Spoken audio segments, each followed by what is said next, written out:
Et moi, je suis née dans une famille chrétienne mais catholique. Et bon, ben, c'est vrai qu'on parlait de Dieu, on allait à la messe, tout ça. Mais finalement, ce Dieu, il était tellement lointain que j'avais l'impression que jamais je pourrais l'approcher. Et donc j'ai grandi, tout ça. Après, bon, ben, ça ne m'attirait plus parce que la soif que j'avais dans mon cœur, ça ne me satisfaisait pas. Donc petit à petit, j'ai quitté l'église et puis ben, j'ai continué ma vie. Et puis un jour, j'ai rencontré quelqu'un et je pensais que c'était le prince charmant. Et on s'est mariés, mais au bout de 3 ans de mariage, je me suis rendu compte que ben, c'était pas ça. Et alors c'était très difficile, mais je me suis rappelé qu'il y avait quand même un Dieu. Et j'ai prié, j'ai recommencé à prier, à demander à Dieu de faire quelque chose dans notre vie. Et puis, bon, il y a eu des problèmes, j'ai perdu ma sœur, ça m'a vraiment bouleversée, j'ai perdu ma belle-mère, ça m'a vraiment bouleversée, et j'ai crié à Dieu, j'ai dit, mais je ne comprends pas. Et petit à petit, de plus en plus, j'avais cette soif, j'essayais de retrouver, je retournais dans l'église, mais je sentais la froideur de l'église, ça ne me faisait pas envie. Et puis, un beau jour, bon, j'ai essayé d'aller vite, un beau jour, mon mari, moi, j'ai reçu, mais comme si j'avais entendu quelqu'un me parler et dire « ta vie changera quand tu arriveras à Lyon ». Mais vraiment, comme ça. Et c'est rentré fort dans mon cœur. Mais bon, je ne savais pas qu'on allait venir à Lyon. Et un beau jour, mon mari me dit, tu sais, j'ai fait mes mutations. Et j'ai dit, qu'est-ce que tu as mis? Alors il m'a dit, on visait le midi, bien sûr. Et puis il m'a dit, puis en dernier, j'ai mis Lyon. Ah, j'ai rien dit. Et puis 15 jours ou 3 semaines après, il vient, il me dit, bon ben ça y est, on a le changement, mais c'est pas pour le midi. Et c'est pour Lyon. Ah, j'ai dit, ma vie va changer en arrivant à Lyon. Et puis on arrive à Lyon, une semaine, parce que moi j'arrive à Lyon, ça devait changer. Une semaine, rien ne changeait. 15 jours, rien ne changeait. Je me dis, tu t'es fait des idées. Et puis bon, j'ai dit, on verra bien, on verra bien. Et puis là, je me rends compte que j'étais enceinte de mon deuxième, parce qu'on avait déjà Anne-Laure. Et là, je me rends compte que je suis enceinte de mon deuxième. Alors j'ai dit, parce que dans mon cœur, j'avais décidé qu'on allait quand même se séparer. Ça allait pas, ça allait pas. Mais là, je me trouve enceinte du deuxième. J'ai dit, oh là là, qu'est-ce qu'il faut faire là? Bon, mais j'ai dit, on va attendre la naissance du bébé, puis on verra après. Mais Dieu avait son plan. Et mon mari prend son boulot à Lyon, et au bout de quelques temps, il vient, il me dit, tu sais, au boulot, il y a un gars, il n'est pas comme les autres. Hein. Et puis il me parle de Dieu, tout ça. Enfin, finalement, il a tellement parlé de Dieu qu'il nous a invités, et on est allé à un baptême, et on est rentré dans cette église, et depuis, on n'en est jamais ressorti. On est toujours là. Ça fait des années. Et bon, on était contents, et puis c'est vrai que là, au bout d'un certain temps, je me suis dit, mais au fait, ça va mieux, ça a changé. Je ne me rendais même pas compte qu'il y avait eu ce bouleversement. Bon, alors voilà, on a continué notre vie dans l'église et tout. Et puis, un jour, c'est sur ma santé. L'ennemi est venu frapper sur mon corps. Et on a décelé, que ça faisait quelque temps que je souffrais pas mal, des jambes, tout ça. Et un beau jour, je me rends compte en lisant la Bible que je ne voyais pas bien de cet œil. Alors je quitte, non, parce que j'avais les lunettes à l'époque, mais je fais ça, puis je me rends compte que cet œil, il y avait vraiment quelque chose qui n'allait pas. Alors, au bout d'une semaine, je me rends compte que je ne voyais presque plus rien. Alors, je téléphone à mon docteur, je vais le voir et il me dit, bon, ben, tout de suite, je vous prends un rendez-vous, vous allez chez l'ophtalmo. Donc, je suis allée chez l'ophtalmo, elle me regarde, tout ça, et elle me dit, bon, ben, lundi, vous viendrez, je suis à Neuro, et on va vous faire des examens. Bon, j'y vais.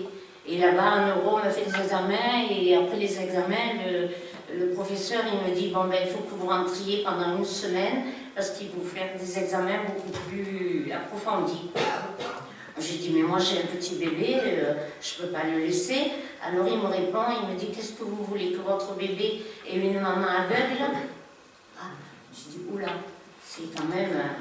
Alors j'ai dit, bon, ben, on va se débrouiller. Donc on s'est débrouillé, on a fait garder notre bébé, et à la sortie de la semaine, après les examens, il m'a dit, ben, vous verrez avec votre docteur, il va recevoir les résultats. Et le docteur, après...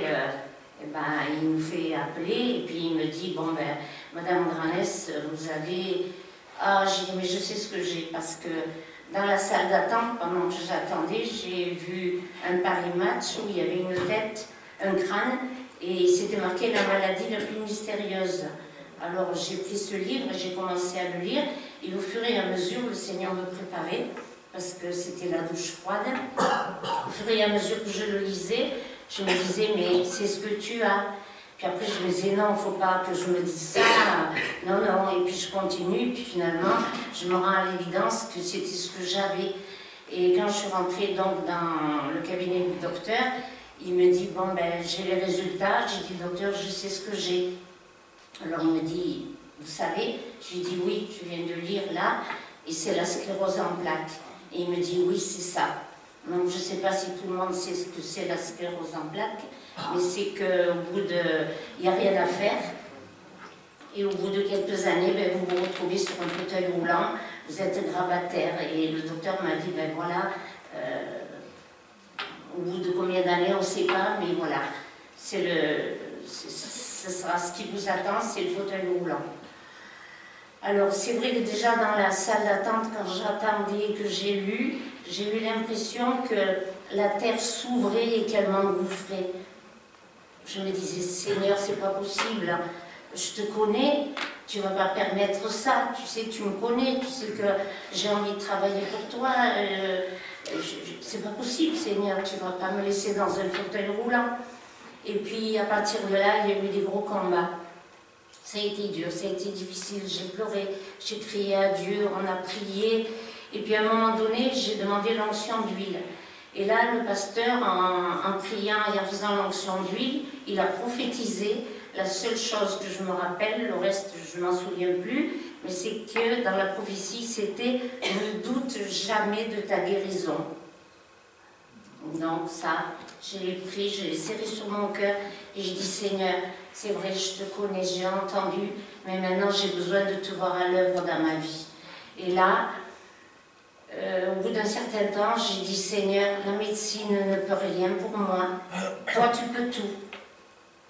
Alors j'abandonne ma vie entre tes mains. J'ai abandonné la médecine, mais ça vient de moi, hein, et j'ai dit, Seigneur, sur toi je veux compter. Ça ne s'est pas arrêté tout de suite, hein. Il y a eu encore des combats, j'avais des crises. Et c'est vrai que quand je témoignais, comme je vous témoigne ce soir, je leur disais toujours, voyez, je vous témoigne de ma guérison, parce que je sais que je suis guérie, que le Seigneur à la croix, il a porté cette maladie, elle ne m'appartient pas, mais je sais que demain j'aurai une crise. Et effectivement, tout le temps, j'avais des crises qui revenaient comme ça, quand je témoignais. Puis un beau jour, je témoigne, et puis, en fait, je dis que j'ai des crises, mais ça fait quelque temps que j'ai plus de crises. Et là, j'ai réalisé que finalement, j'avais dévoilé le mensonge de l'ennemi. Et à un moment donné, c'est vrai que j'ai dit, Seigneur, je veux faire ta volonté, pas la mienne. Si c'est ta volonté, Seigneur, que je sois sur un fauteuil roulant, je l'accepte. Mais tu me connais, tu sais que je serai malheureuse. Alors Seigneur, fais de moi ce que tu veux et aide-moi que même si je dois être sur le fauteuil roulant, je puisse témoigner quand même de ta gloire et de ton amour. Et là, eh bien depuis, je n'ai jamais plus eu de crise. le Seigneur s'est glorifié au travers de mon corps. Et j'ai vraiment remercié Dieu parce que c'est vrai qu'on a un Dieu grand, on a un Dieu tout-puissant. Et c'est vrai que souvent, eh ben, on doute. J'ai eu moi aussi des moments de doute, mais j'ai vu sa gloire dans ma vie. Ouais. Et j'ai eu, pas que ça, j'en ai eu plein de gros pépins. J'ai eu un infarctus derrière. Ça, c'était en 80, 81, en 84, je faisais un infarctus. J'ai eu plein d'autres gros problèmes que mon docteur, quand il me voyait arriver, il me disait « Ah, Mme Granès, qu'est-ce qui vous arrive encore ?» Alors, ben voilà, je disais, mais il me dit « Vous, je peux écrire un livre avec vous. » Parce qu'il me dit « Vous avez que des gros pépins et vous vous en sortez toujours. » Voilà. Mais je lui avais témoigné, n'importe comment, que je serais guérie de la sclérose en plaques. Et un jour, j'ai dit, vous en pensez quoi, docteur? Il m'a dit, c'est un miracle. Voilà. Donc, je rends gloire à Dieu pour tout ce qu'il a fait dans ma santé, mais surtout ce qu'il a fait dans mon cœur et dans mon âme. Parce que je sais que je suis sauvée, je sais que le jour où je le verrai, que je vivrai au ciel avec lui pour l'éternité, et que là, ce sera fini, les difficultés, voilà.